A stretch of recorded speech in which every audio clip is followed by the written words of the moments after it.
Hello everyone. I just wanna do a spotlight on this Lycaste species, Lycaste aromatica, and because it put out a lot of flowers for me for the very first time, and so I just wanna talk about it and what I'm doing. That this Lycaste is growing well for me and it's flowering. So anyway,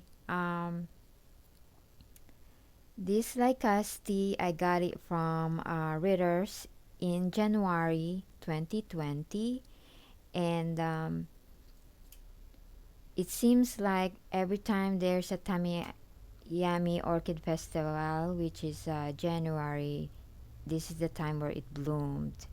So yeah, so I got it in 2 years ago, which is 2020 of January. It was in a basket with moss from Readers. And I think Readers got it from Tsinghua because the original tag is still here. Yeah. And it's a Lycaste aromatica corrosive. Yeah. So it actually flowered for me few months ago, and I think this is the old one that I did not cut.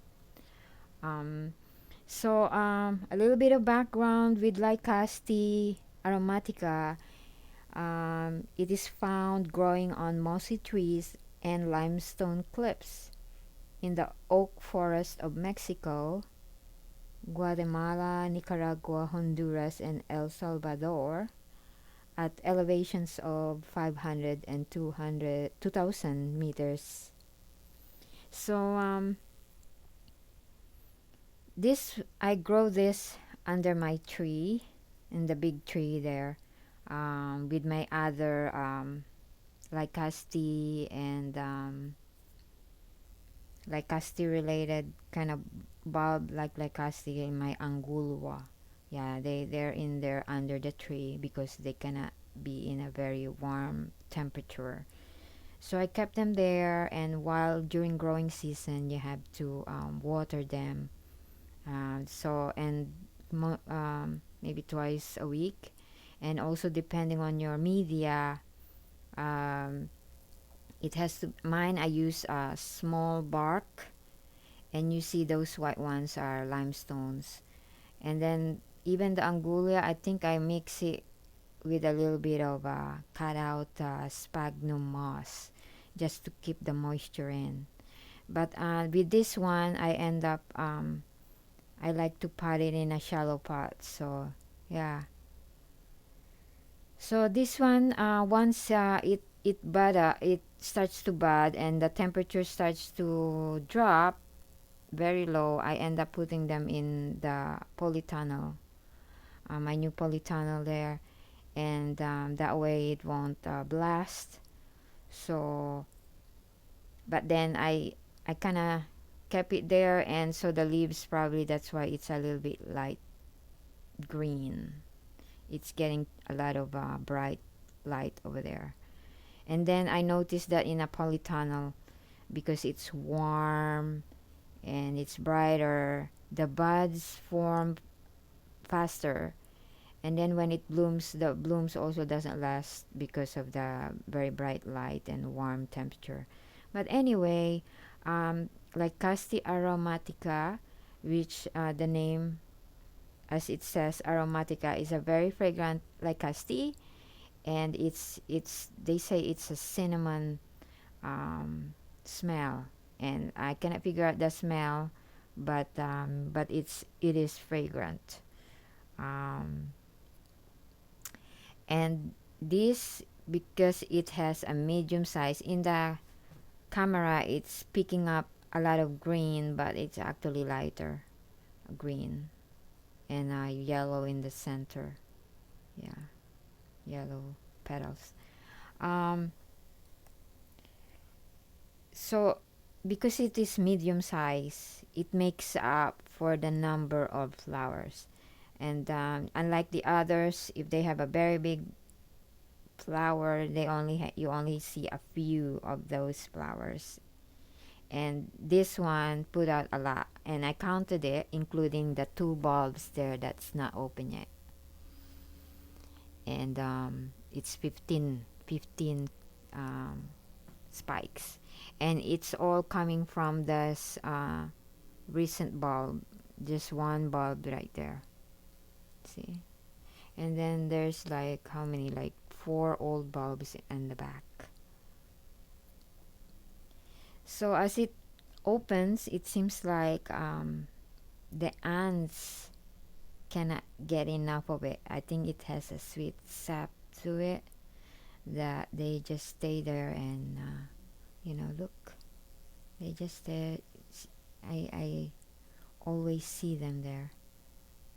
Yeah. As long as they don't hurt the plant, I'm okay with that. Yeah. Or the blooms, because there are other ants, they really munch on it until it cause damage to the bulb. But these ants are okay. So winter time, just like the back bulbs, it's gonna lose um, their leaves. So that means it tells you that the plant is going through winter rest. So you kind of ease up with watering. Right now, I'm keeping it moist because it is in flower and the leaves still on it. So the plant is still growing to me. So that way, because it will cause so much stress to the plant while in flower, and there's not enough moisture in the pot. So yeah, so when winter, I would probably just water sparingly, and if you like, you can just water on the sides, not directly where the roots are. Yeah. So I think this Lycaste is a very easy Lycaste to care for. It's not very fussy, and it's gonna give you a lot of blooms, and it's very gratifying to see the blooms. But yeah, I had this for 2 years, and finally it flowered for me, and 15 flowers. Very pretty. And yeah, she looks very pretty because of she got a lot of flowers there. And I think I just put slow release fertilizer. So this is it, guys. If you want Lycaste, I would try this one. The others is a little bit more cooler. Lycaste, that is a little bit hard to maintain, especially when you're in a warmer climate like mine here in Florida. And I grow this one outside, so yeah. And when it was in like still forming buds, when it gets windy, I pull it out under the tree and put it in a um, secluded area where there's not, where it will protect it from wind, because I feel like it's gonna come off. The wind was so strong. Yeah. So yeah, I really really like it, and I think it's gonna give more blooms in more years to come. Yeah. So thank you guys for watching. I'm just sharing with you my Lycaste aromatica that is in bloom with a lot of flowers in it. And yeah, it's so pretty that I cannot help it but share it with you. Thank you so much, and have a great day. Bye now.